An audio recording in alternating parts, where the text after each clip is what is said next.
ಮಂಡ್ಯ ಜಿಲ್ಲೆ ಮದ್ದೂರು ತಾಲೂಕು ಸಿಎಕೆರೆ ಹೋಬಳಿ ಕಾರ್ಕಳಿ ಗ್ರಾಮ ಅಂತೇಳಿ.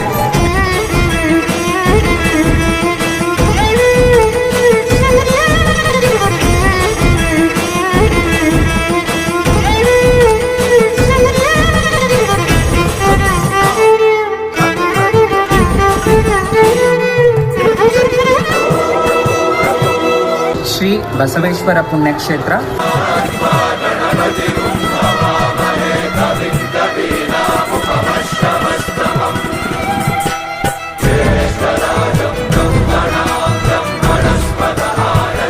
ಈ ಕ್ಷೇತ್ರಕ್ಕೆ ಸುಮಾರು 180ರಿಂದ 200 ವರ್ಷಗಳ ಇತಿಹಾಸ ಉಳ್ಳದ್ದಾಗಿದ್ದು 3 ದಿನ ಹಬ್ಬಗಳು ನಡೀತವೆ. ಈ ಜಾತ್ರೆಗೆ ಕಾಲಭೈರವೇಶ್ವರ ಸ್ವಾಮಿ ಬಸವಪ್ಪ ಗಂಗಾ ಜಲದ ಕಳಶ ಹಿಡಿದು ಬಿಂಬ ಮಾಡುತ್ತಾ ಸರ್ವೇ ಜನಹಿತಂ. ಎಂದಿನಂತೆ ಇದೇ ವರ್ಷ ಕೂಡ ನಾವು ಬಸವೇಶ್ವರ ಜಾತ್ರಾ ಮಹೋತ್ಸವ ನಂಬಿಕೊಂಡಿದ್ದು ಮಾರ್ಚ್ 2ನೇ ತಾರೀಕು